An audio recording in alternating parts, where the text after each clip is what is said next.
بسم الله الرحمن الرحيم. هنتكلم في فيديو اليوم عن موضوع من الأهمية بمكان، ألا وهو الهجرة غير الشرعية. طبعا القانون المصري عرف الهجرة غير الشرعية بأنها أو بيقولوا عليها الهجرة أو الهجرة غير النظامية، هي عبور الحدود الإقليمية للدولة أو المكوث فيها دون اتباع الإجراءات القانونية المقررة، أو لم يحصل الشخص على التصاريح اللازمة من السلطات المختصة. يبقى القانون المصري عرف الهجرة غير الشرعية بأنها أو الهجرة غير النظامية بأنها عبور الحدود الإقليمية أو المكوث فيها دون اتباع الإجراءات القانونية المقررة أو الحصول على التصاريح اللازمة من السلطات المختصة. يعني إيه؟ طبعا بيشمل التعريف الدخول غير المشروع، بيكون أو البقاء، أو إن الشخص يبقى بعد انتهاء مدة الإقامة أو المدة القانونية، أو الشخص يستخدم الوثائق أو وثائق غير مزورة. يعني معنى الهجرة غير الشرعية إن الشخص اللي بيعبر الحدود الإقليمية بيتم عبوره للحدود الإقليمية طبعا غير متبع للإجراءات القانونية، بيكون مخالف للقانون، بيكون لا يمتلك أي تصاريح قانونية مرخصة من السلطات المختصة بأن الشخص ده يعبر الحدود الإقليمية. يبقى هنا بيقال عنها في القانون هجرة غير شرعية، لأن الشخص لا بيكون معاه تصاريح قانونية من السلطات المختصة، ولا بيعبر ولا بيتبع الإجراءات القانونية في هذا العبور، أو إن الشخص ده بيمكث ويظل بعد انتهاء المدة القانونية للإقامة. طيب إيه الفرق بين الهجرة غير الشرعية وإيه الفرق بين الهجرة غير الشرعية وتهريب المهاجرين؟ الهجرة غير الشرعية قلنا هي فعل الشخص أو هي فعل الفرد الذي يعبر الحدود الإقليمية بطريقة غير قانونية، ده الهجرة غير الشرعية. أما تهريب المهاجرين ده تهريب المهاجرين هو الفعل المنظم الذي يقوم به شخص أو مجموعة. الشخص ده أو المجموعة دي بيبقى دورها هنا تسهيل العبور أو تسهيل عبور الحدود الإقليمية لشخص آخر. يبقى هنا تهريب المهاجرين ده فعل منظم بيقوم به فرد أو مجموعة من الأشخاص، بيكون الدور بتاعهم إنهم بيسهلوا عملية التهريب، إن هو يعبر الحدود الإقليمية لشخص آخر، وده طبعا بيكون بشكل غير قانوني. يبقى ده فعلا الفرق بين الهجرة غير الشرعية وبين تهريب المهاجرين. طيب ايه هي الدفوع القانونية اللي ممكن يدفع بيها الشخص المتهم في قضية الهجرة غير الشرعية؟ في دفوع بتتعلق بعناصر الجريمة، وفي دفوع بتتعلق بظروف الجريمة، وفي دفوع بتتعلق طبعا بشخصية المتهم.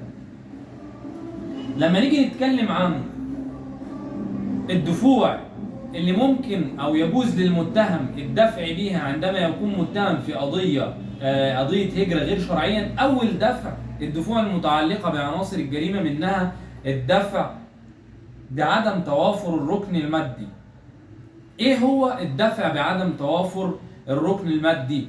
اللي هو الدخول أو الإقامة، اللي هي دخول الشخص أو الإقامة في دولة ما بصورة غير قانونية. يجوز للمتهم هنا إن هو يدفع بأن الإقامة أو العبور إلى الدولة أو عبور الحدود الإقليمية كان بتصاريح أو مستندات رسمية إذا وجد مع المتهم أو إذا كان هو متخذ الإجراءات القانونية السليمة. يبقى هنا ممكن ندفع بعدم توافر الركن المادي. طيب الدفع الثاني هو الدفع بعدم توافر الركن المعنوي. ايه معنى الركن المعنوي؟ اللي هو القصد الجنائي. ويجوز للمتهم ان هو يدفع هنا بانه لم يقصد ارتكاب الجريمه، بمعنى ان هو ممكن يجوز للمتهم انه يثبت ان دخوله او عبوره للحدود الاقليميه للدوله الاخرى كان لظروف قاهره. يبقى ده الدفع الثاني اللي هو الركن انتفاء او الدفع بعدم توافر الركن المعنوي. دي طبعا الدفوع المتعلقة بعناصر الجريمة. طيب الدفوع الأخرى المتعلقة بظروف الجريمة اللي هو تشمل الدفع بتوافر الظروف المخففة. زي إيه؟ زي صغر سن المتهم في قضية الهجرة غير الشرعية، صغر سنه، أو كونه من ضحايا الاتجار بالبشر. تمام؟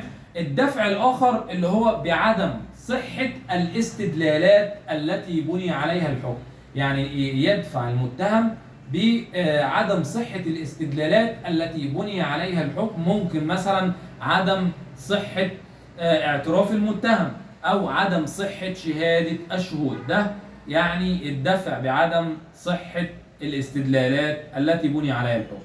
آخر دفوع اللي هي الدفوع المتعلقة بشخصية المتهم، بمعنى ممكن يدفع بعدم الاختصاص القضائي. عدم الاختصاص القضائي يعني إذا لم يكن المتهم من مواطني الدولة التي تتم محاكمته فيها، يبقى ممكن يدفع بالدفع بعدم الاختصاص القضائي إذا لم يكن المتهم من مواطني الدولة التي تتم محاكمته فيها، أو إذا لم يكن قد ارتكب الجريمة في هذه الدولة.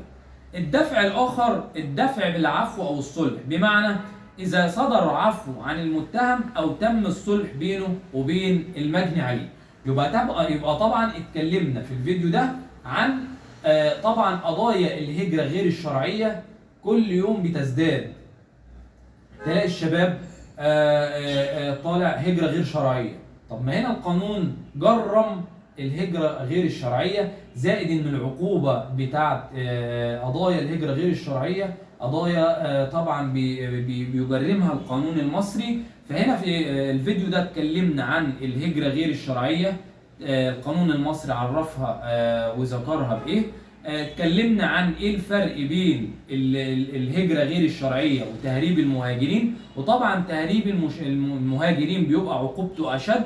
ليه؟ لأنه هنا بيقوم باستغلال ضحايا من الشباب عن طريق التسهيل، فهنا تهريب المهاجرين بيتعرض لعقوبة أشد.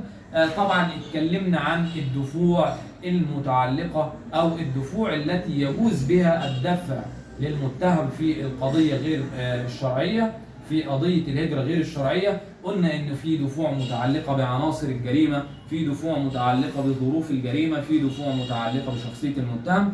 وبذلك نكون وضحنا في الفيديو ده فكرة بسيطة أو فكرة قانونية مهمة جدا عن القضايا أو قضايا الهجرة غير الشرعية، نخلي بالنا كويس منها. وإن الشخص عندما يعبر أو يكون مسافر أو في أي إجراء لابد من اتباع الإجراءات القانونية اللازمة. تحياتي لحضراتكم جميعا.